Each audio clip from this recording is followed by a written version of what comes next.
Estamos nas Lajes das Flores. O Sidónio é alguém que eu conheço há muitos anos. Conheci-o talvez por volta dos 15, 16 anos, nas Lajes do Pico, e é ele que está agora, quase com a minha idade, aqui, com responsabilidades e com todos os filtros. Não sei se vou conseguir levantar alguns desses filtros, mas gostaria muito de ter com ele uma conversa isenta, desapaixonada, uma conversa que não fosse política, uma conversa que não fosse televisiva, uma conversa que fosse de amigos mesmo, porque é para isso que servem estes registros, para meter no YouTube, para partilhar com os amigos no Facebook, para ver também no canal Mel, mas longe de qualquer, sem maquiagem, sem ninguém aqui para dar efeitos especiais. O Sidónio, que é um homem da comunicação, o Sidónio é a comunicação. O Sidónio que tem tantos anos disto que já estes tempos se perdem na memória. O Sidónio que já correu mais de metade do mundo, o Sidónio que já recebeu todos os prémios, o Sidónio que já entrevistou todas as personalidades, o Sidónio que já foi tudo. É escritor, é poeta, já foi deputado, é jornalista. O Sidónio que continua a ser um pai, cujos filhos eu tenho o privilégio de conhecer e também de amar. O Sidónio que teve referências, com certeza, muitas e muito importantes na juventude, que tinha um padrinho que sei que foi uma grande influência e que eu também tive o prazer de conhecer. O Sidónio que eu vou ter que deixar falar, mas que eu queria que nos desvendasse um pouco aquilo que eu queria, eu não queria ter que fazer perguntas. E também aproveito para dizer às pessoas que há dias tive uma conversa com o Sidónio que durou se calhar 1 hora ao telefone, que foi a conversa que eu tive pena de não ter gravado, porque esta sim, é aquela sim, tinha valido a pena, esta já está... Agora percebo a intenção. A intenção era que tu repetisses. Talvez não repitas, mas nunca se repete. Fala-me de ti, quem é o Sidónio? As conversas nunca se repetem, por isso é que é aliciante esta profissão, porque perante a mesma personalidade que já entrevistámos várias vezes, temos sempre algo a descobrir nessa pessoa, seja pela vida profissional, pessoal, afetuosa, por isso é que é sempre um desvendar do que está dentro de cada pessoa. Vamos começar pelo jovem.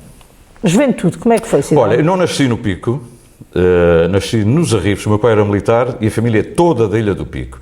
Eu costumo dizer, sou natural de São Miguel, descendente de uma família de baleeiros da Ilha do Pico, isso é verdade.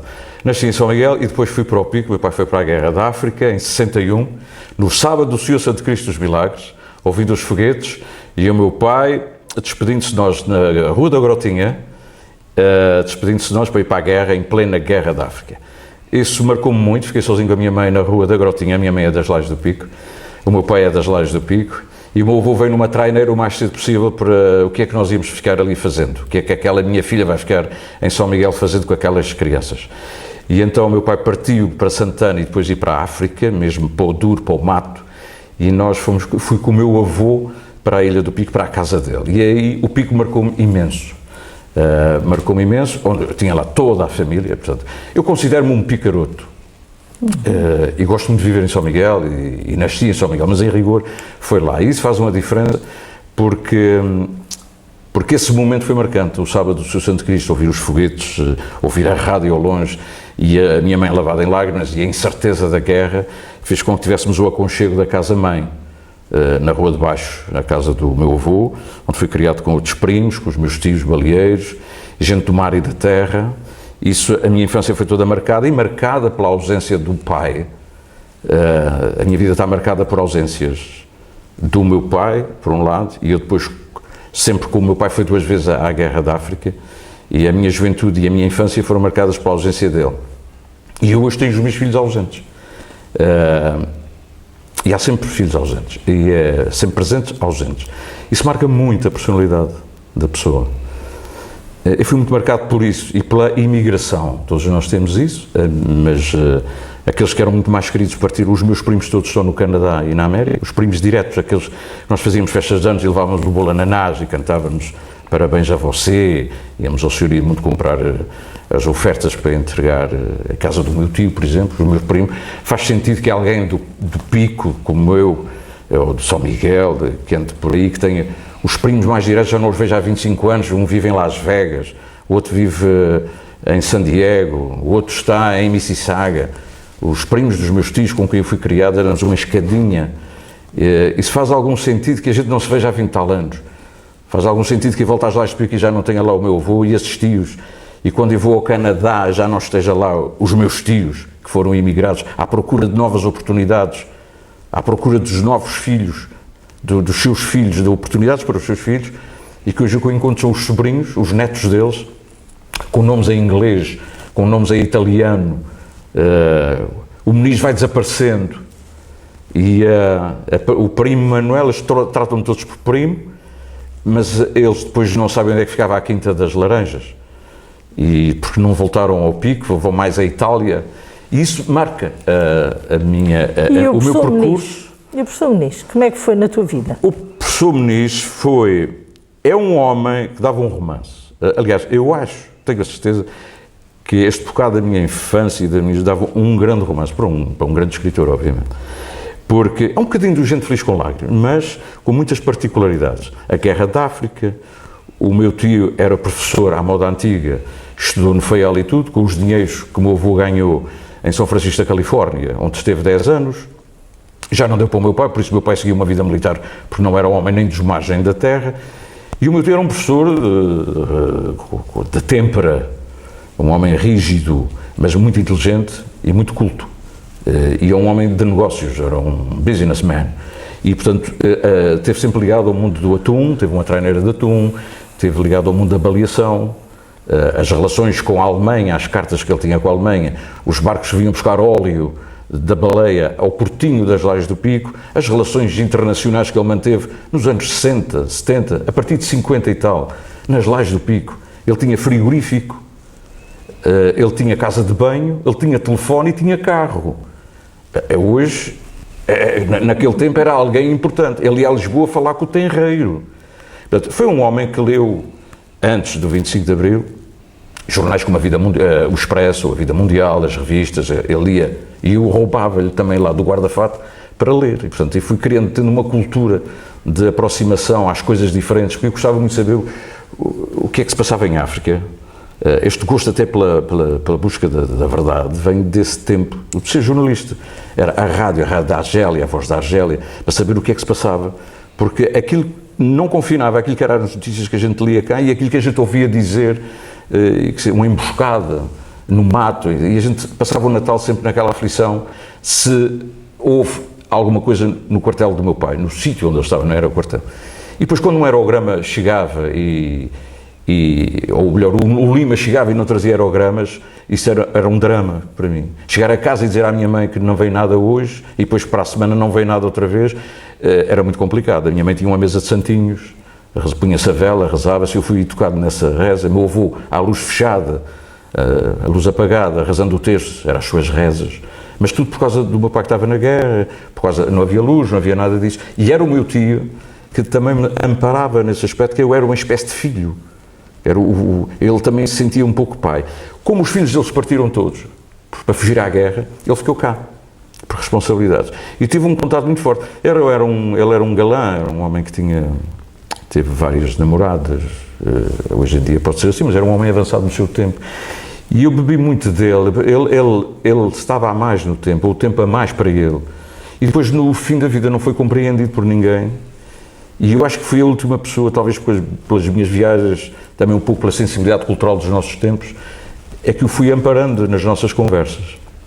E ele morre no dia em que eu volto às Lajes de Pico. No dia que eu chego às Lajes de Pico, ele vem para tomar um café comigo, disse: o Sidónio deve estar lá embaixo. Para mim, que ele falta uma semana para a Semana das Baleias, não acredito que ele não venha. Ele veio a tomar café, sentiu-se mal, voltou para dentro e eu já não o vi. Portanto, este destino, não sei porquê, mas tem sempre a ver com as lajes, as partidas, as chegadas. Até nisso, eu fiquei no Sábado de Lourdes, a minha avó morreu no Sábado de Lourdes, o meu pai parte para a guerra no Sábado do Santo Cristo. Isto não é nada de especial, mas a mim marcou-me. E marca porque ficamos toda a vida com isto dentro de nós. Mas também marca porque em ti há muito mar, há muita guerra, há muita ilha, há muita poesia.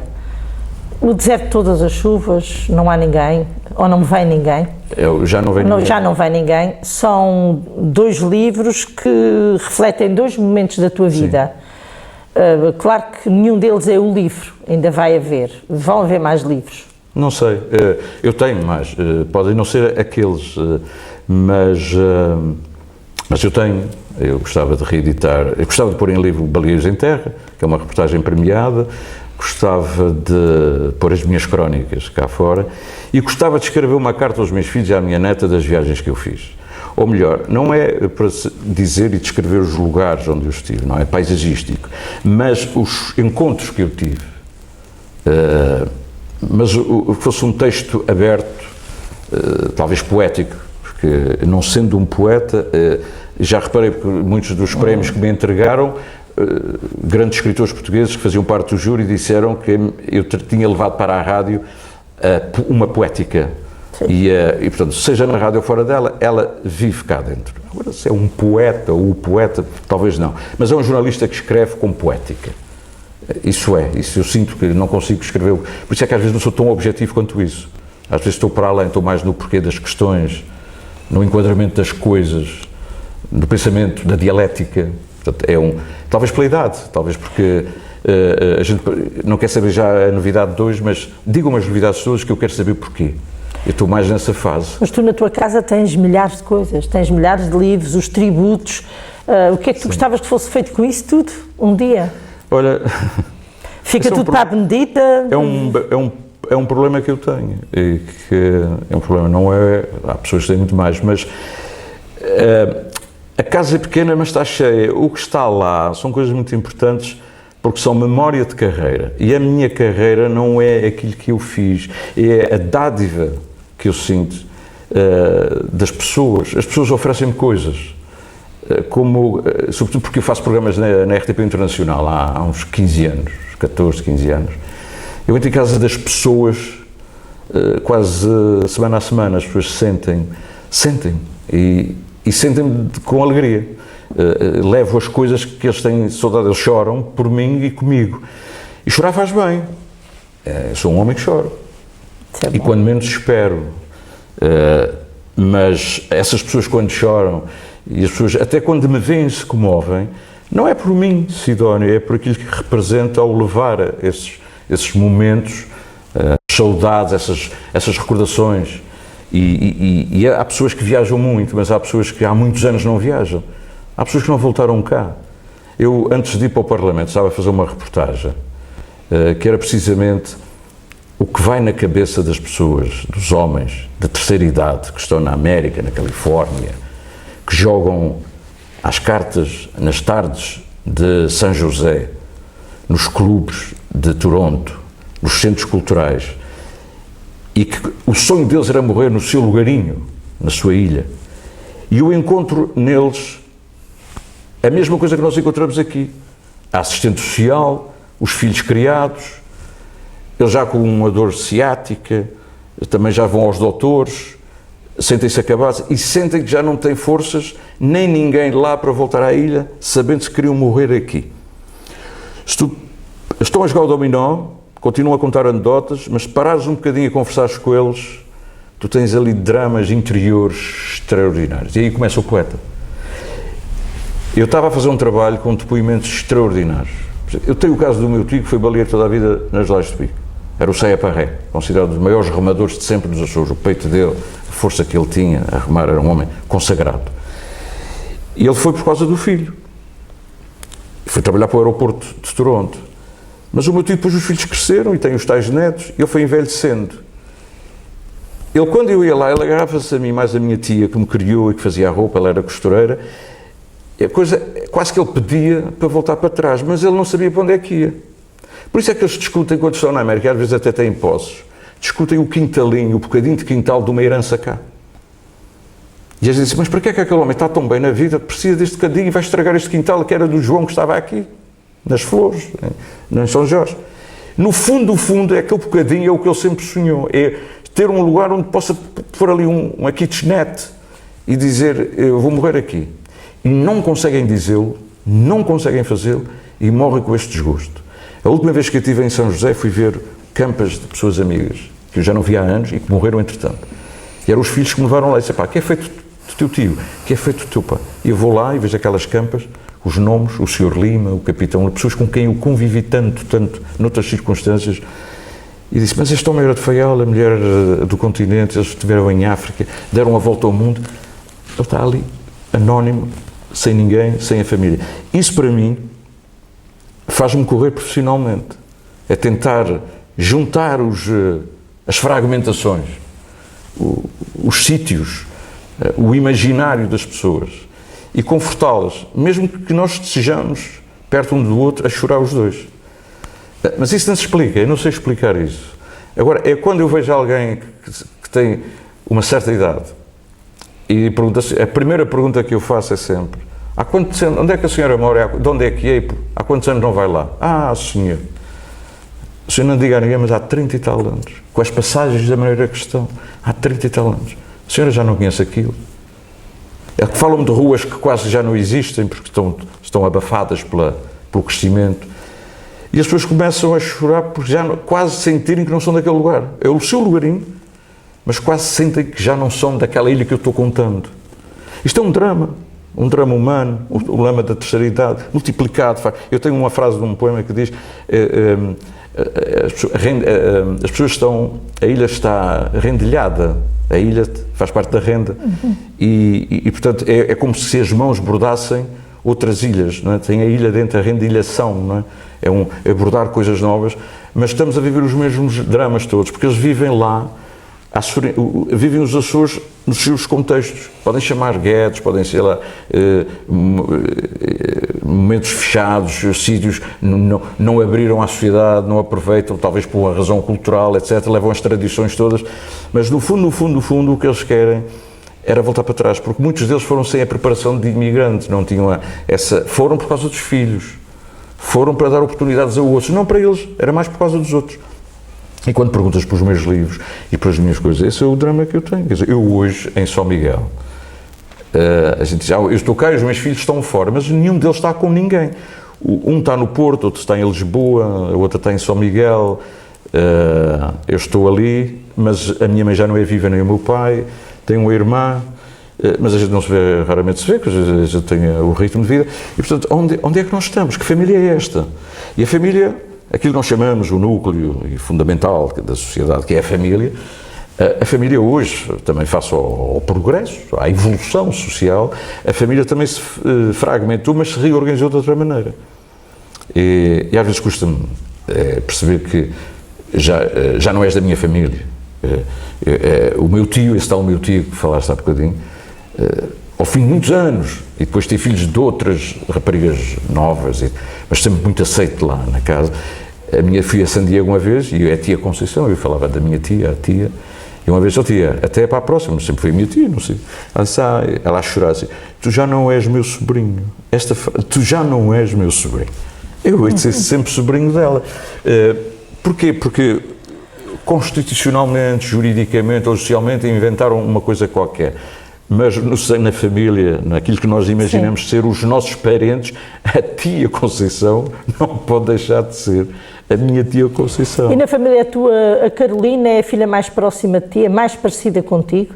O Romeu lançou-se pelo mundo das artes e está a dar cartas no mundo da joalharia, mas é muito tímido, muito calado e muito ponderado, não trata propriamente o teu caráter. Mas a Carolina é uma mulher das artes. Ela é que também é tímida. Também é tímida? Também é tímida. Eles têm coisas em comum, nem tudo é meu, obviamente. A Carolina, talvez porque está numa área próxima da minha, em que há o mundo da concorrência e de fazer o casting e da arte, e porque gosta de escrever, e até acho que escreve bem, e porque é da dramaturgia, e porque trocamos impressões, temos os mesmos interesses, os mesmos gostos. O pai, quando vier a Lisboa, a gente vai ver ali uma peça de teatro que está fabulosa, a gente toma um café, tomamos lá um copo, e portanto ele foi muito... O Romeu até porque estou mais distante dele, mas ontem, por exemplo, para dizer o que é isso da distância, ontem eram 4:30 da manhã, estávamos os dois ao telefone a resolver uma coisa dele, um desenho dele. Ele ia mandando por Facebook, eu ia vendo, e olha, gosto mais deste, olha, faz outra assim, íamos acertando, ele fez 6, e chegámos a um ponto que não faças mais, está tudo ok, agora eles que escolham. Ele está longe, mas eram 5 da manhã, ele estava a trabalhar e eu também na cama a tratar disso. Há uma proximidade. Mas quem te deu o maior presente foi a Sandra. A Sandra? Deu-te o presente da tua vida, tens que admitir, e talvez fosse bonito tu explicares qual é a sensação de ser avô muito jovem ainda, porque tu ainda és jovem. Ser avô é extraordinário, eu não sei explicar, é uma paixão... É muito diferente. Esta é uma conversa desapaixonada, mas eu tenho... Eu não sei como, mas tenho uma paixão enorme pela minha neta, quer dizer, não sei explicar. Bom, talvez porque a vida me fez perder coisas, pessoas, e talvez é uma espécie de prolongamento de nós. É diferente. A neta é uma espécie do tempo que nós perdemos, que não tivemos tempo de dizer aos filhos alguma coisa, e que nós agora queremos ir atrás a correr. E como ela é pequena, e eu sei que ela, quando tiver determinada idade e for uma rapariga a acabar os seus cursos, eu se calhar já não estou cá, não é? E, portanto, eu tenho que agarrar este tempo, ver que ela se gosta de mim, para aprender não é aprender, apreender algumas coisas que eu lhe vá passar uma mensagem que não tive tempo de dizer aos pais.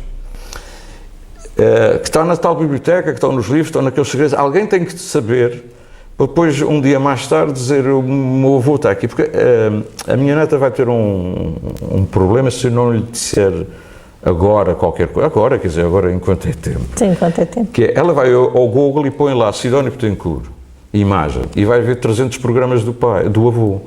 Vai ver poesia, e vai ver livros, e críticas, e poemas. E depois vai ver notícias, e vai ver imensas notícias do avô. Quando ela tiver 30, 40, 50 anos. Portanto, ela tem ali o avô vivo. E vai querer saber como é que ele fazia isto, porque é que ele fez. E esse tempo eu já não estou cá para explicar. E há coisas que estão guardadas, e muito bem guardadas, que se calhar só para ela, só faz sentido ser para ela, e que eu já não estou para dizer onde é que estão. Isso é muito interessante porque tu e eu vivemos numa época em que não tivemos tecnologia, no início, e tu começaste a tua vida na rádio sem qualquer recurso. Sim. Desse género, ainda com discos de vinil. Exato. Como é que era fazer rádio nessa altura para ti?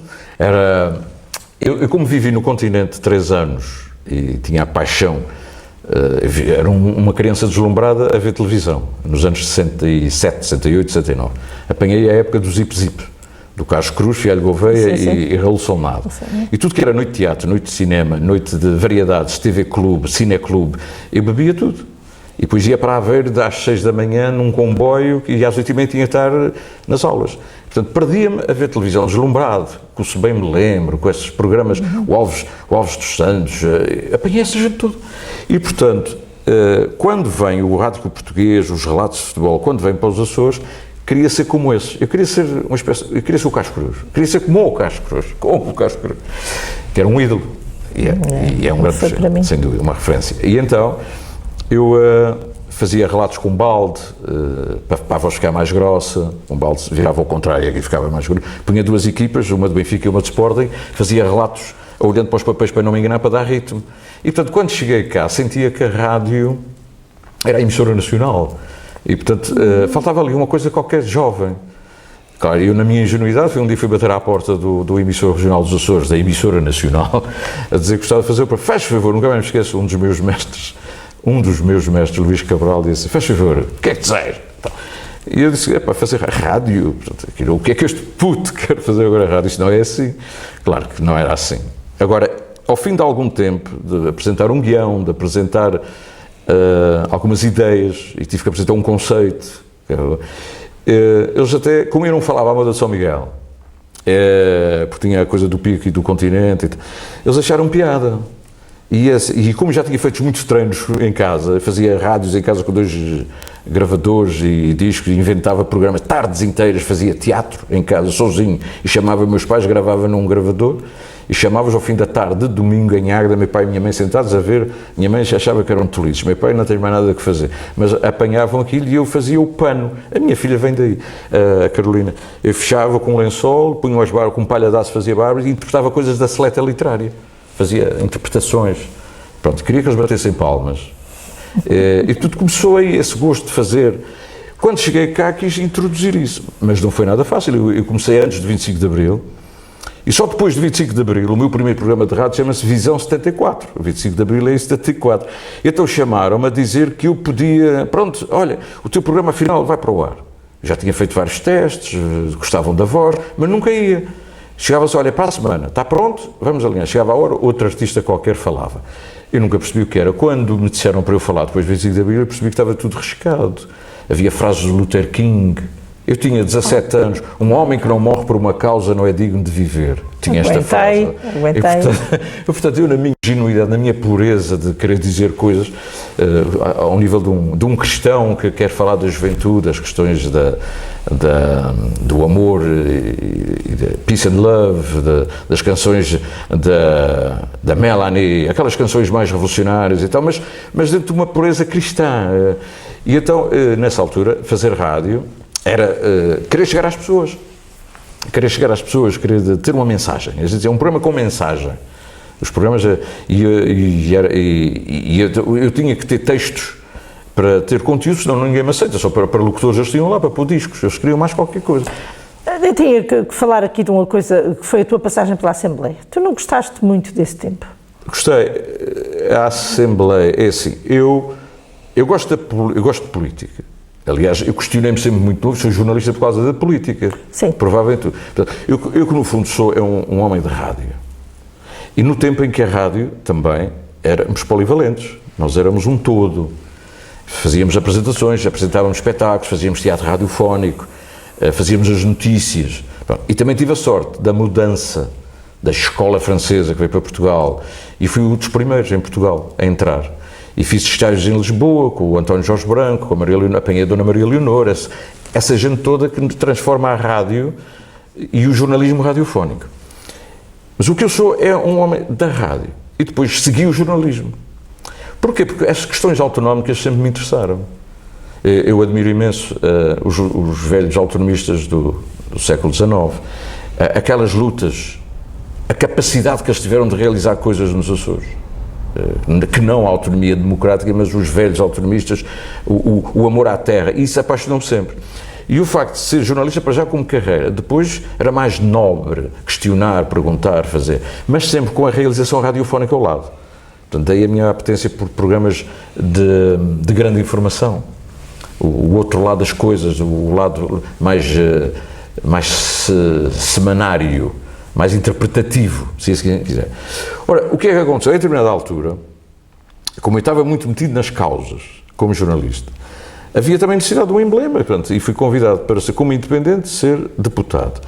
Eu rejeitei a princípio, não estava na minha ideia, mas a necessidade era tanta que queriam o meu contributo como um homem ligado ao desporto, como um homem ligado às coisas do dia-a-dia dos açorianos, como conhecia muita coisa.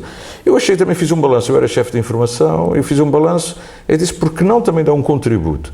Porque sabia que vêm aí as guerras da televisão, a lei da rádio naquela altura, a lei do património baleeiro, porque eu fazia a Semana dos Baleeiros em Ilha de Pico, fiz durante 12 anos, e toda a gente brincava porque falaram a Semana dos Baleeiros, cujo nome é meu.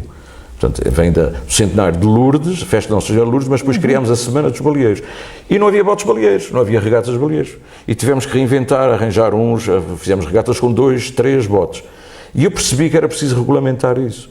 E isso, com a lei da chegada de Santa Clara à primeira divisão, o desporto, a reformatação do desporto e a televisão, eu disse, tenho causas que são as minhas e se calhar é em sede própria que eu devo ir.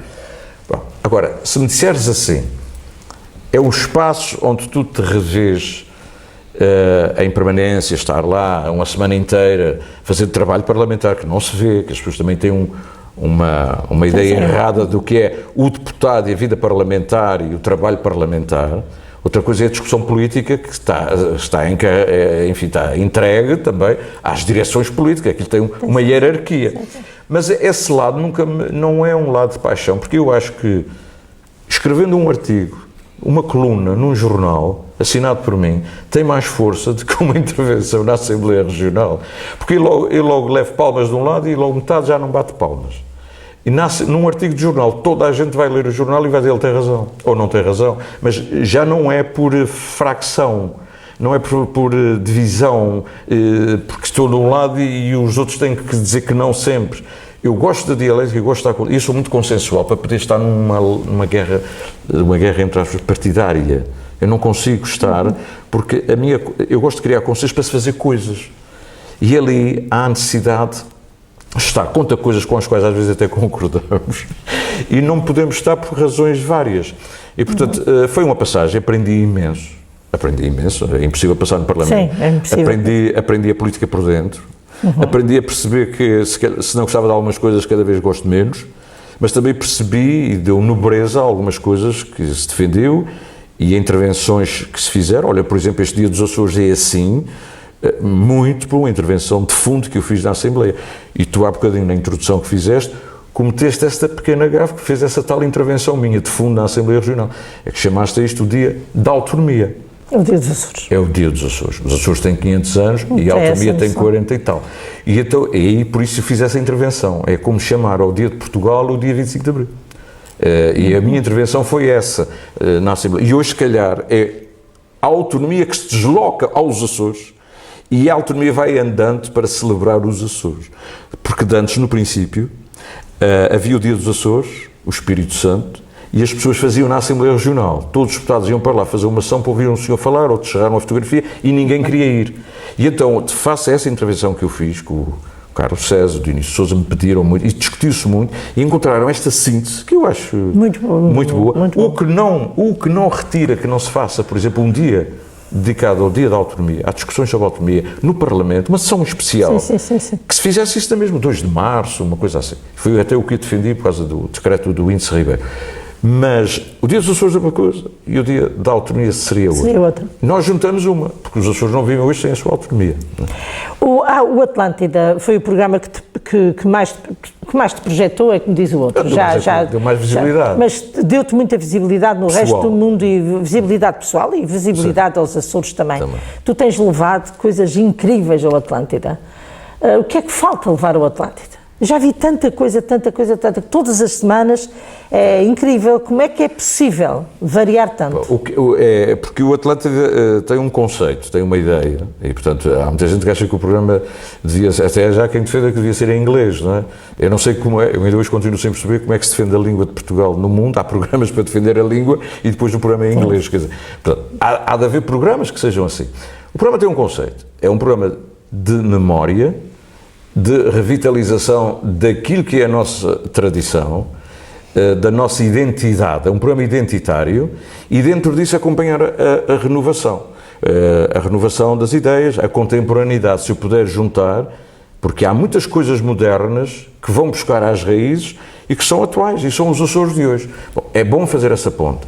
O programa nunca acabará, e sabes quando é que eu descobri que o programa nunca pode acabar? É quando comecei a fazer programas nas freguesias. Em cada freguesia há um programa. Eu, se vou ao Porto Judeu, eu começo a ver a história do Porto Judeu e há sempre uma figura que foi um padre famoso, um professor que se distinguiu, um imigrante que está na América, uma filarmónica que teve uma figura histórica que criou a filarmónica. E, portanto, eu vou à procura daquilo que é a novidade. Está aqui a filarmónica do Porto Judeu. Tá, mas se eu souber que a figura do Porto Judeu é o seu filar, eu vou tentar fazer uma peça sobre essa figura. Eu vou fazer hoje Dia dos Açores nas Lais das Flores, no deserto da Feijão Grande. Mas é a terra de Pedro da Silveira. Eu estou na terra de Roberto Mesquita, na ilha de Roberto Mesquita. Eu estou na ilha da Gabriela, ela está viva. Eu estou na ilha do nosso poeta famoso nos Estados Unidos da América. Então, se tanta gente escreveu, eu tenho que lembrar o Pedro da Silveira. Eu estou na terra do José Corvelo, cantor de ópera.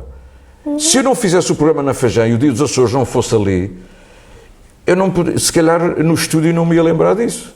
Mas o José Corvelo é um cantor de ópera no Teatro São Carlos. Sim. É daqui, foi criado aqui, estudou aqui. Eu tenho que fazer uma chamada a ele. Como é que tu estás? Eu estou aqui, tu estás aí. E tenho que pôr a cantar. E lá tenho que pôr uma peça dele no Atlântida. As pessoas da América vão saber. Há um cantor de ópera das Flores. E que canta a ópera, a Carmen, está ele a cantar, fantástico, eu não sabia. O Atlântida é isso, é ir aos lugares pequeninos e fazer o que o Torga lembrou que é aquilo que estás a fazer, é transformar o universal a partir do local, mas sem paredes, é abrir o local, não ficarmos com mais e mais paredes. Esta é a terra de, vamos à procura de, e perguntar às pessoas, porquê é que não há a segunda edição, fui ao mar buscar laranjas? Posso perguntar ao Sr. Presidente da Assembleia Regional, ou ao Sr. Presidente da Câmara, que vai ser como meu convidado. Sr. Presidente, para quando o segundo livro? Onde é que ele anda? Vamos a isso. Também dá sugestões. Portanto, o programa é esta descoberta permanente. E isso, em termos de realização, dá muito trabalho. Dá. Quantas horas? Tens uma equipa muito grande a trabalhar contigo? Não, o programa A equipa de técnicos, operadores, são cerca de 12, 11 pessoas. Mas o programa, eu sou o produtor, eu e o Toste, o meu colega Vítor Toste. Ele é o produtor, a gente já tem, por sinais, já dizemos o que é que queremos. Temos a experiência e temos esta linguagem, e diz, olha, o que é que a gente vai descobrir de novo ali? O que é que tens em arquivo? E, portanto, a partir de onde é que vai ser? Para mim é mais fácil fazer um programa descentralizado, fora do estúdio. E pá, tu não sabes onde é que vai ser? Água de Pau. Um programa em Água de Pau. O que é que há lá? As pessoas perguntam muito assim. Vais para Água de Pau, o que é que há lá? Pois é porque não há nada que eu vou. E então chego à Água de Pau e encontro o Museu da Eletricidade. Chego à Água de Pau e o grupo de cantares. E descubro que é lá que se faz os cestos de vinhos, que acartam batatas e beterraba, e o senhor ainda está lá e é uma tradição, e depois vou no artesanato, a gente descobre imensas coisas. O artesanato que pedi para aqui, para as flores, não é igual ao do Corvo. Não se fazem boinas aqui, dos piratas, mas não se faz vinhos aqui. Mas faz bolo de sertã, se calhar, que é parecido com o bolo de tijolo. Portanto, o Atlântida acaba por ser o programa que traz os Açores mais aos açorianos neste momento, porque isso é uma coisa que acontece todas as semanas. O que é que determina o lugar seguinte? Quando o programa é no estúdio, é um programa temático. Eu tenho que arranjar temas. E tem que ser temas abrangentes que envolvam outras ilhas. Não tem que necessariamente ter convidados das outras ilhas, mas tem que ter um tema que mexa com pessoas e com áreas, eventos, acontecimentos que tenham a ver com outras ilhas também. Senão é um programa de São Miguel. Pronto, e isso é muito difícil. É mais difícil fazer um programa em estúdio. É o que é que eu levo lá sem descaracterizar o programa e sem ser com a fama de ser um programa de São Miguel. Que é aquilo tudo. É tudo aquilo que eu não gosto. Qualquer pessoa que faz um programa para fora quer mostrar, quanto mais para fora, mais repórteres houver, melhor para o apresentador. Ao contrário do que as pessoas pensam. Pensam que a gente quer fazer coisas daquela ilha só e não ligam às outras ilhas. Isso é mentira. Eu tenho sempre ligações em direto ao Corvo, às flores. Quanto mais longe, isso vem da rádio, quanto mais longe a gente chega e tem o eco de uma voz, mais realizada a gente se sente fechado naquele quarto. Porque é o cruzamento, é como um amigo meu me dizia assim, é chocalhar as ilhas.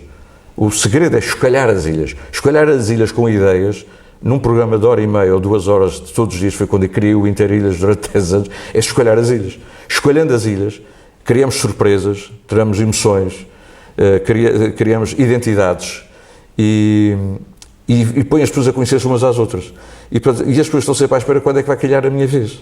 Portanto, esse sentido do inesperado, que é muito radiofónico, e do imaginário, porque eu quando estou a fazer um programa tenho que imaginar, estou na Fajanga. Não é indiferente estar a fazer um programa na Fajanga ou fazer em Ponte Delgado daqui a dias com o Espírito Santo. É completamente diferente. Ou fora das portas da cidade. Podia ser Chapa 9. O programa tem esse modelo, mas o Pedro da Silveira não é. Eu também não vou fora das portas da cidade a esta hora perguntar, esta é a terra do Antero, vamos falar de Antero porque eu estou fora das portas da cidade. Não faz sentido. Já não faz sentido ali, porque o Antero tem outra dimensão, a Natália merece outros programas. Agora, se for nos Arrifes, tem que falar do Cardeal Medeiros. Percebe? Sim. Se for no Pico, no Conselho das Lajes, eu tenho que falar do Dias de Mel. Se for na Madalena, tem que falar do Garcia Martins, o Padre Júlio da Rosa. Portanto, essas figuras têm que vir ao de cima e isso é o desafio que eu tenho. E é esse prazer que eu tenho em descobrir, realismo e saber que estou a contentar muita gente que não sabia, que está há muitos anos fora e que, sendo desses lugares, nunca tinham ouvido falar.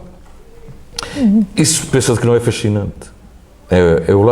O que me dá mais prazer é chegar ao fim do programa e ver uma pessoa, senhor, muito obrigado, gostei muito do programa, eles não sabem porque é que foi.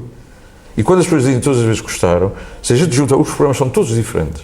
Parece igual, mas são todos diferentes. Tu és talvez a pessoa que mais pessoas conhece. Às vezes estou a falar contigo e fico impressionada porque nós temos muitos conhecimentos comuns, mas tu conheces milhares e milhares de pessoas que eu não conheço e milhares de pessoas te conhecem que tu também podes não as conhecer. É o contrário. Há muita gente que me conhece, sabem o meu nome. Eu costumo dizer, o meu nome é maior do que eu. Sim, eu valho muito pouco. Agora, o nome, por isso é que eu tenho que respeitar o nome. Sim. O meu nome é maior do que eu. Agora, tu viajaste para o mundo inteiro. E eu gostava que tu me dissesses do mundo todo onde tu foste, onde é que tu de onde é que tu vieste mais impressionado? Isso para mim era importante. Há várias impressões, não sei qual é a impressão que tu queres. Por exemplo, fazer um recital em Luanda e ver os mocecos, ir à praia do Kwanza Sul e depois estar no Rio de Janeiro, nas favelas, e estar lá em reportagem, ou estar em Santa Catarina do Brasil, que foi a reportagem que me deu o maior prémio de jornalismo, é um momento alto da minha vida, mas também porque era um sonho que eu tinha. E esse sonho transformou-se em reconhecimento. E fui à deriva, ao contrário de toda a gente, ninguém queria que eu fosse, e tive que arranjar tudo sozinho para ir fazer essa reportagem. E à procura das raízes, fui o primeiro a lá ir, e depois a ser reconhecido. À procura, a Globo, por exemplo, nunca me deixou da mão, enquanto eu estava em Ribeirão da Ilha à procura das raízes açorianas no desterro brasileiro. Aliás, a reportagem chama-se Vestígios Açorianos no Desterro Brasileiro. Isso foi um momento fascinante para mim, que eu fui ainda com a Nagra, ainda com coisas muito arcaicas, levei horas e horas, o meu estúdio foi um quarto de hotel. As câmaras, tirava os lençóis, deitava-se às 3, 4 da manhã, passar a bobina, os sons, captar sons, mas eu estava à procura dos Açores, e os Açores, e depois consegui juntar aquilo tudo. Primeira transmissão direta para o Brasil e Portugal ao mesmo tempo, envolveu 2 satélites, foi uma coisa histórica. E foi uma publicidade nos jornais brasileiros, no show de Jô Soares, no intervalo era a publicidade ao programa, porque a gente trabalhou numa estação da Globo, da RBS, e isso deu-me prazer. Eles não conheciam de lado nenhum e perceberam que estava ali um fenómeno. Eles próprios brasileiros ficaram entusiasmados, o que é que este homem anda aqui a fazer? E fizeram reportagens sobre mim, do trabalho que eu estava a fazer. Isso marcou muito. Mas como marcou também dizer poesia só minha, e ser convidado pelo Presidente do Governo, em São José do Uruguai. Em São José, do Uruguai. São José. Em São José. E estar ali com brasileiros do Rio Grande, brasileiros de Santa Catarina e São José do Brasil, de Santa Catarina, não de Florianópolis, mas da cidade ao lado, e fazer um recital só de poemas meus. Eu nunca tive esse reconhecimento aqui, foi lá. E os brasileiros no dia seguinte diziam poemas de cor, meus, e eu achei isso fascinante. Há momentos... Mas recebeste há dias um prémio. Aqui nos Açores? Sim. De comunicador.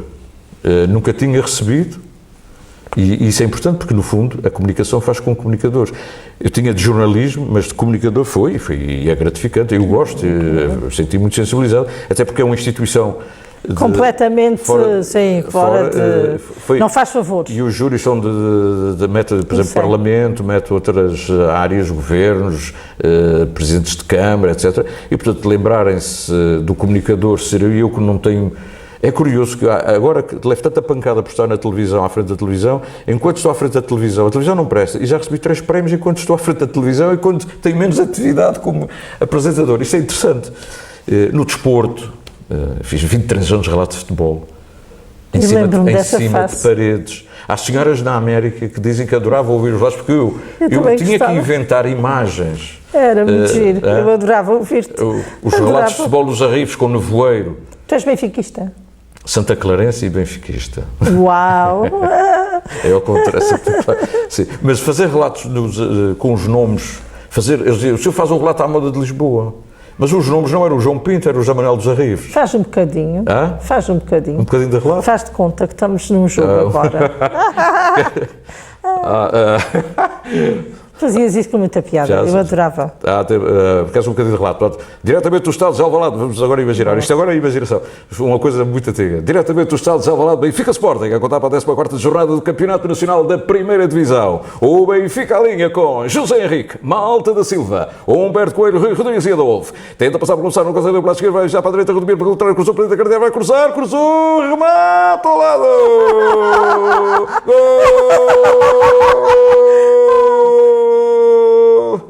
E portanto com os efeitos especiais, com os públicos. Eu lembro-me perfeitamente, porque nesse tempo também nós não tínhamos tanta comunicação como temos hoje. O que é que tu achas dessas coisas do Facebook, do WhatsApp? WhatsApp, eu uso isso tudo. Usas isso tudo? Eu também uso tudo, mas achas que é tudo muito bom? Não. Ou era melhor antes? Não era melhor antes, nem nada. Hoje eu já não passo em Facebook. Aliás, quando vim para aqui, estava a saber se aqui há a net aberta para eu poder falar. Para já fala-se diretamente com as pessoas.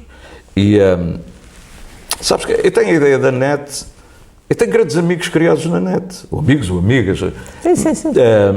a net bem utilizada é o lugar mais íntimo. Sim. Eu tenho grandes amigos que nunca me viram e que contam-me coisas a mim que eu sei deles como se a gente se conhecesse há anos. Quando eu conhecer estas pessoas, são amigos há muitos anos. Sim. Às vezes, a vizinha do lado do apartamento onde eu moro, eu nunca a vejo. Olá, senhor, está bom? Bom dia. Está bom? Não conheço nada dela. E tenho pessoas longe, longe, longe daqui, que eu sei tudo. Esse fenómeno, bem construído, é uma rede de amizades que podem ser muito bem solidificadas. Bom, outra coisa por exemplo, se me perguntares os grupos perniciosos, que acontece uma coisa, uma gafe, e as pessoas põem no Facebook, e logo assim vêm os comentários, e depois vem o outro, entra-se numa onda, que é como ir à cabeleireira ou ao barbeiro, quer dizer, os barbeiros de hoje é o Facebook. A gente quando quer saber mexericos, e há novidades todas, acrescenta um ponto, mentiras, durante o boato, a criação dos boatos. Agora é tudo em direto no Facebook. E uma pessoa é desclassificada, morta, enterrada no Facebook, antes de ser qualquer notícia. Isso acho que é demais. Por exemplo, e como tal eu não uso. Não vou lá, também não uso. Eu sei que falam muito mal de mim, também deve haver, com certeza. Mas eu não reajo. Eu não vou, não me meto, não quero saber. Isso é mau, a utilização disso nesse sentido. Agora, o Facebook, a net, bem utilizadas, é impossível voltar atrás, quer dizer, é a evolução natural, é a proximidade, como é que eu podia estar a conversar em rede com os filhos ao mesmo tempo, mandar fotografias em direto, a gente está aqui, daqui a pouquinho, podíamos estar no Facebook, eu com a Gabriela Silva, tal, hoje vejo as pessoas lá, daqui a pouco na América, conheço muito bem, hoje, daqui a pouco, toda a gente, só porque a gente está aqui agora nas Lajes das Flores, isso era impossível de outra maneira, não é? O tempo do telefone, daqui a 2 horas tem a chamada para Lisboa, em casa do meu tio era assim. Mas, por outro lado, para os políticos, por exemplo, eu acho que houve um entrar desassombrado pela porta dentro e têm-se feito coisas que pessoalmente, o que é que achas delas? O conhecer-se, o vencimento de toda a gente, desde o homem da limpeza até ao ministro. Eu não gosto disso, e confesso que até se passa na minha casa, onde eu trabalho, onde eu sou responsável, mas eu não controlo a agenda todos os dias de cada jornalista. Agora, há notícias às vezes que aquela coisa de ganha tanto, é tudo relativo, quer dizer, que ganha tanto. A senhora da Sata que está em Lisboa, que está agora com um ordenado tal e tem um subsídio, o que é? É o ordenado dela, quer dizer, o que é que isso interessa? Pronto, isso põe-me exasperado. Mais que alguns, as pessoas atingem às vezes telefonam para saber o que é que pouca vergonha é, eu já estou exasperado e não tenho outra coisa senão concordar, quer dizer, porque não leva a lado nenhum. O que é que interessa a senhora ganhar 5 ou 10, ou o administrador da RTP ganhasse e a atriz ganha? Quer dizer, essas coisas são todas relativas, não são escândalos de coisas mesmo que sejam de interesse nacional, interesse regional. Agora, não é um funcionário, não o senhor do hospital, porque o enfermeiro, entra-se num caso muito personalizado, quase homem a homem, que não tem interesse. Eu abomino esse tipo de jornalismo. De qualquer maneira, embora esta entrevista seja uma entrevista de caráter mais intimista, a intenção seria essa, eu não posso deixar de te perguntar como é que tu estás a ver o futuro da televisão, onde estás agora, porque a tua carreira terá mais uns anos ainda pela frente. Não sei. Como é que tu vês? Eu ando a lutar pela televisão, eu e muita gente, não é? Mas eu, desde que fui para o Parlamento, uma das causas foi a televisão. Nós tínhamos feito um trabalho na rádio e que eu gostava que a televisão também tivesse. Eu, não sendo da televisão, senti mais à vontade para lutar por isso. E percebi, já nessa altura, que há uma intenção de todos os governos da República, todos. Eu tive lutas com os ministros diretamente, porque a tutela está em Lisboa. E agora, à maneira que fui também tendo reuniões com outros ministros e com as administrações, vou percebendo que há de facto necessidade, porque a televisão veio para os Açores, porque não havia televisão. A RTP Açores veio para os Açores porque não havia televisão. Portanto, a nossa televisão era a nossa porque não havia outra. Não é a nossa de ser dos Açores. Era a nossa que temos, esta que temos, é nossa, mas não era a nossa. E o que é que aconteceu? Aconteceu que os canais foram chegando, a cobertura foi-se dando. Eu lembro da cobertura aqui para as Flores, com o Pito Balsemão, eu ainda estava no Parlamento, chegaram a cobertura total da rede às Flores, para ter canais nacionais. O serviço público ficou cumprido. Pronto. Depois na Constituição ficou a criação de centros regionais, Açores e Madeira. Nessa luta, é evidente que cabe ao Estado, cumpriu o Estado ter televisão, cumpriu o Estado ter a tal televisão, porque não havia televisão. A partir do momento que o serviço público está cumprido, eu acho que houve um momento de se repensar também. E depois, como Lisboa, as empresas foram, e as crises vieram trazendo problemas. A televisão também era um monstro, a RTP, depois com a fusão, a rádio e a televisão ficou ali. Há que fazer alguma coisa, como as pessoas fazem na TAP, como a Marconi fez, como os bancos fazem. Os Correios fizeram. O problema é que a televisão é uma coisa que a gente sente que devia ser nossa daqui da rua, da festa da Rua do Imigrante, tudo o que a gente faz tem que aparecer na nossa televisão. O problema é que a nossa televisão não é a nossa televisão, é uma televisão, é uma empresa. E que depois também tem regras e tem objetivo. E tem, nos Açores, que cumpriu temos um contrato de concessão de serviço público. Eu gostava que ela fosse uma coisa. Mas a verdade é que todos os governos quiseram desonorar a televisão, autonomizá-la, mas também desonorar. Está lá a frase em todos os governos. Armando Vara, Jorge Coelho, José Sócrates, todos, Passos Coelho, está tudo lá. É desonorar, porque são 9 milhões, são 10 milhões, eles têm tudo o que os outros têm, porque é que a gente tem que sustentar uma? E eu, a determinada altura, defendi que era muito bom um protocolo entre uns faziam instalações, o Governo Regional podia ter tanto terreno para ir para fazer tanta coisa que se faz, davam as infraestruturas, fundos europeus, e depois para o financiamento, para a gente ter o Dia dos Açores, por exemplo, que é aqui. O Dia dos Açores é aqui, a gente veio para aqui. Eu não sei se compete num dia destes a gente ter que trazer 30 pessoas todas, só porque os Açores são assim. Eu acho que seria um ano mais da nossa televisão se houvesse um acordo para melhorias tecnológicas, melhoria de instalações, um modelo, e isso facilitaria também as gerações, novas pessoas e mais capacitadas com as novas tecnologias, um problema geracional também, com menos fazer mais, e os Açores precisam ter um canal de divulgação das suas coisas, das suas paisagens, do seu turismo, das suas coisas. Agora que chegámos a Lisboa, eu acho que isso era fundamental e não ser só um custo da própria RTP, portanto, aberta à produção. Eu penso que o que se vai passar agora vai ser um tentar afunilar até chegar só à informação, o essencial da informação, de programas de debate, informação desportiva, e estar disponível para qualquer coisa que vai chegando. A gente tem que recriar, inventar, mas não vai ser com esta gente toda, que é para os Açores entrarem. Se os Açores continuarem a dizer que não tem nada a ver com isso, que é um problema do Estado, o Estado vai fazer à sua maneira. E o que vai fazer à sua maneira é o que está escrito no contrato. Porque as pessoas esquecem, nós temos um contrato de concessão de serviço público. Eu tenho que cumprir aquele contrato, mais nada. É como a SATA tem um contrato para prestar serviço, vem às flores todos os dias, porque é obrigatório. Se fosse privado, não vinha. Claro. E os políticos, quando dizem, agora quero um voo assim, quero um voo a 3 vezes à Graciosa, quero que o barco passe, isso é político, mas não é o que a empresa é obrigada a fazer, porque não está escrito em lado nenhum.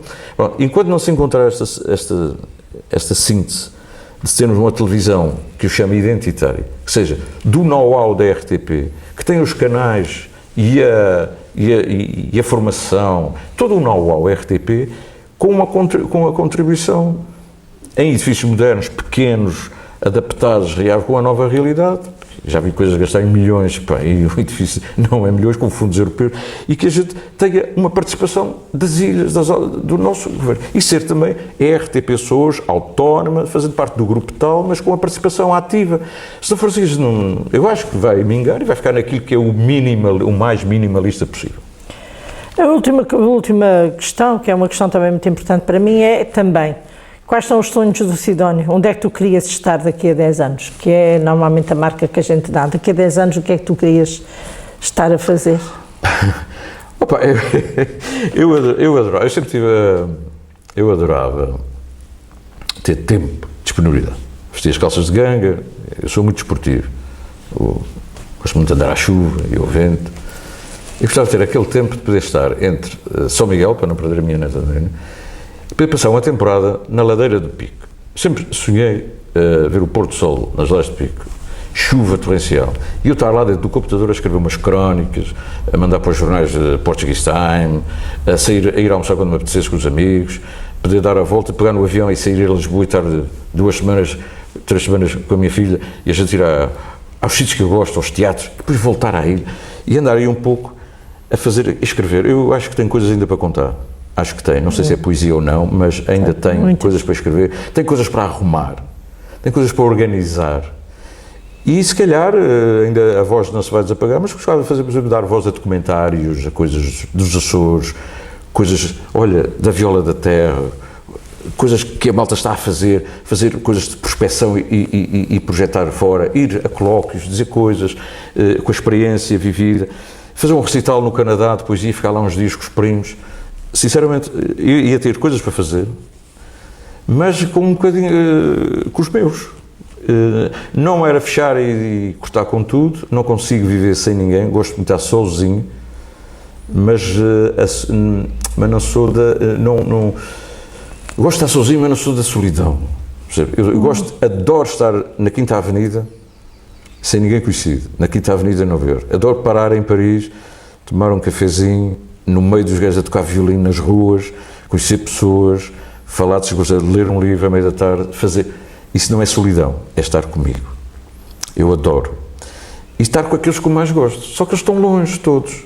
Mas se eu pudesse conciliar isso, e sem ter essas preocupações, que é sempre uma obstaculização permanente, esta atividade que nós temos, às vezes não é tão criativa, é ao contrário, é quase a obstaculização da capacidade criativa. Às vezes é duro para nós próprios, tenho que embrulhar coisas, arrumar, e às vezes sinto que vai-te embora, venha outro, mas também sinto que às vezes é lá que tem que se lutar. Se não houver essa luta, naquela linha vamos até o fim, porque senão então é que se vai tudo mão beijada. Isso faz com que a gente arregasse as mangas, mas vão faltando as forças. E eu precisava muito dessa paz interior, a paz. Voltar atrás, eu gosto de ir ao Pico de Inverno, por exemplo. Eu quando escrevo, eu sou muito outonal. Os meus poemas são muito de setembro, dezembro. A minha filha dizia, chove sempre na ilha. E o Carlos Faria dizia, chove e chove sempre. Chove e chove sempre na ilha. Eu não sou dos dias de contemplação solarenga. O pôr do sol, eu tenho um poema chamado Pôr do Sol, não é Pôr do Sol, é Réstia de Sol Posto. É sentado na varanda da torre, ouvindo a sineira, os sinos. Eu preciso de ir atrás, buscar a infância, buscar talvez os mortos da rua de baixo, aqueles de quem eu tenho saudades, para escrever hoje. E para me dar prazer escrever é pela madrugada dentro, janela aberta e uma música muito longe, marroquim. Eu tenho que sair daqui. Qual é a tua música? Eu gosto de várias coisas, mas para a escrita, a música clássica, cada vez gosto mais. Cada vez gosto mais das vozes, gosto imenso de fado, o atual, onde há grandes guitarristas, grandes fadista. Vozes. Eu já te vi colocar coisas giras no Facebook de fadistas pouco conhecidas, mas com vozes extraordinárias. Há pessoas que são minhas, eu vou conhecer de muitas pessoas. E quando vejo alguém com aquele toque que eu sei que vai dar, e normalmente não me engano, eu ponho, e digo, atenção, é este que vem aí, é esta. Bom, a minha grande amizade com a Cátia Guerreiro, não é? Sim. Os criados quase juntos. E a Cátia já apresentei no Canadá 2 vezes, conheci Dona Amália. Conheceste a Amália? Ia-te perguntar, conheceste a Amália? Conheci Dona Amália. E a Dona Amália disse uma coisa sozinha, numa conferência de imprensa que não apareceu ninguém, e fiquei toda a manhã. A Dona Amália deu uma conferência de imprensa e não apareceu ninguém. Isto já diz tudo de alguma coisa, não é? E a Dona Amália disse-me, comovida, que antes de morrer eu gostaria de cantar. Eram os temas tradicionais açorianos, alguns deles, como os Olhos Pretos, a Lira, essas, que eu adoro os Olhos Pretos. E gostava de musicar, que houvesse alguém que musicasse poemas do Nemésio. Daqueles versos que falam muito bem da sapateia açoriana, e ela adoraria fazer isso. Mas não teve tempo. Conheceste a Margarida Vitória? Não. A dos Amores da Cadela Pura? Não conheci. Eu era mais jovem, não conheço os livros, e conheço o livro do Luís Fagundes Duarte, do Vitorino Nemésio, que é o último que ninguém fala dele, que eu tenho guardado, e até, aliás, tenho os livros todos juntos. Os livros da Margarida Vitória e os livros do Nemésio estão lá, olha, para um dia para a Benedita perceber porque é que aquilo está a seguir ali, arrumados, embrulhados. Tu sabes tanto sobre os Açores, não te estás a ver a escrever uma coisa, sabes, indubitavelmente, não te estás a ver a escrever uma coisa sobre os Açores. O que é que achas que falta escrever sobre os Açores? Tens escrito muito. Eu não escrevo muito, mas há um lado, hoje está muito, não é na moda, mas a descoberta dos Açores pelos outros. Eu sou de um tempo que se calhar me fiz jornalista por isso. Em casa do meu avô, nas Lajes do Pico, eu via chegar os japoneses, os italianos, os americanos, os homens da BBC e ficavam atrás da baliza do campo de futebol, acampados, porque não havia nada, não havia hotéis, não era aquilo. E as pessoas adoravam estar no Pico, a hospitalidade da senhora Claudiana. Faziam uma canja fabulosa, a gente comia na pensão velha. Iam à casa do Sr. Irlindo Ávila, a Dona Lola falava inglês e eu sabia de história. E como havia música sempre lá em casa, eles juntavam-se todos e eram grandes tertúlias.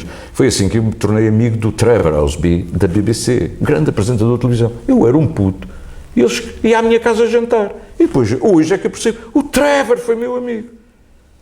Quer dizer, hoje eu percebo quem era o Trevor. Andava na pesqueira, filmando. Os italianos queriam a caça submarina. Eles vêm aqui para as flores, eles andaram por aí. Os japoneses a filmar o primitivismo da caça à baleia. E eu metia-me sempre uma raivazinha, porque é que eu não podia ir na lancha, porque é que eu não podia ir no bote, e eles tinham sempre licença para ir lá fora filmar. E eu quero é ser como eles.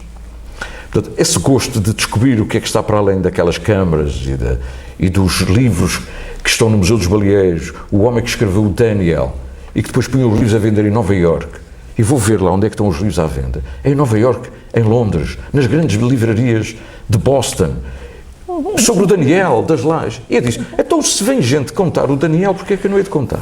Pronto. Foi aí que parti, por exemplo, para coisas como o Baleeiros em Terra, ou a Balada das Baleias, que é um livro também que eu escrevi. E hoje está muito na moda, vocês repararem, a malta, os contemporâneos, estão a ver que descobriu o Corvo, o Miguel Sousa Tavares já tinha descoberto, o Fernando da Costa já escreveu sobre o Corvo, a fronteira ocidental, as flores estão na moda. E os escritores, já não é só as obras do Zeca, o Zeca Medeiros é um homem de dentro para fora. É contar a alma para fora. E às vezes não chega. Os outros vêm a correr. O João de Melo escreveu sobre as ilhas. Porquê? Muito pelo Raul Brandão. As pessoas dizem, o Raul Brandão descobriu, o grande jornalista, a escrita do Raul Brandão foi fundamental para perceber que há mais para ver. O Carlos Faria, os poetas que vieram de fora, o Carlos Faria, que escreveu sobre São Jorge Coisas Fabulosas, o Ciclo das Esmeraldas, é de um poeta que não é ilhéu. Isso não é poesia açoriana. Então, o que é que falta escrever? O Joel Neto, sendo açoriano, viveu fora, escreveu agora um livro fabuloso, ainda não está a chegar, mas já eu sei de pessoas que já leram. Ele veio para cá viver. Foi. Veio para o arquipélago, tornou-se escritor residente. E, se reparares, muito há aquela moda de trazer jornalistas, estar aqui uns dias e depois cada um escrever à sua maneira, em jornais. Todos veem coisas diferentes. O que eu admiro no jornalismo é a gente estar aqui estes 4 dias.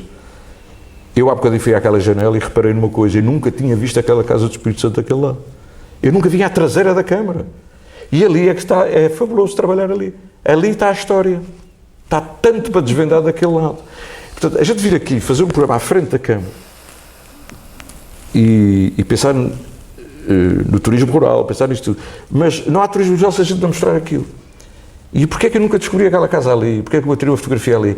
E, portanto, as traseiras têm muito para contar, entendes? Os quintais.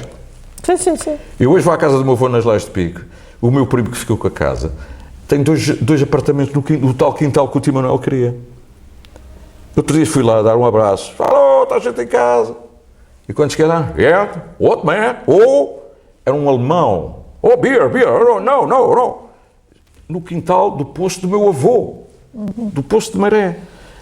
Afinal, a casa do meu avô continua a receber bem as pessoas.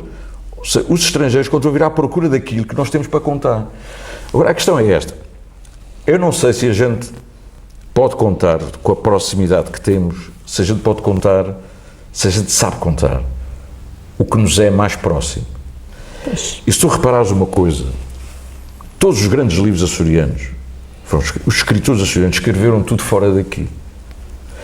Por isso é que eu dou grande valor ao Dias de Mel e ao Daniel de Sá.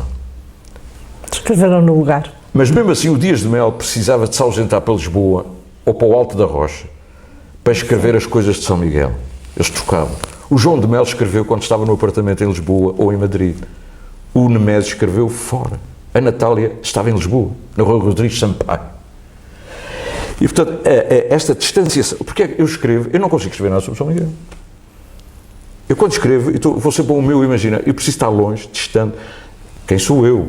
Mas preciso dessa cumplicidade que dói, de saudade, de memória, de chover e não ver ninguém e perceber que estou mesmo sozinho. E esse sozinho é que apetece passar para o papel. Como o Pedro da Silveira escreveu em Lisboa, à mesa dos amigos, escreveu passeando dentro do paquete, como escreveu a poesia, como fez o Raul Brandão, coisas maravilhosas, e escreveu essa legenda, que é a ilha, só isto, um barco na distância, essa legenda. Mas ele teve que levar isto consigo. Nós precisamos estar sempre a levar isto connosco. Tu precisas também de ir fora. É como uma segunda pele. Tu precisas de ir fora para ganhar o ritmo, para chegar cá. Mas quando estás fora é que percebes quanto gostas disto. Sim. Penso eu. E é mais difícil escrever aqui dentro. Quer dizer, porque aqui dentro nós bebemos. Eu quando estou no pico bebo, divirto, vou para apoio, quero comer, quero jantar, os meus amigos. Mas depois, quando vêm os outonos, Ressaca. é que vem aquela coisa, o Sr. Eurico já morreu, o Prima Dal já não está bem, o tio, e eu chego lá e eles já não estão. As ruas onde já não está ninguém. É aquela, um pouco já não vê ninguém, não é? Um pouco chegar à mesa à hora do dia da festa, hoje é dia de festa de Nossa Senhora de Lourdes, e ele não veio, e não está cá. E olha, há 10 anos estávamos todos, e a gente está sozinhos. Essa coisa dói.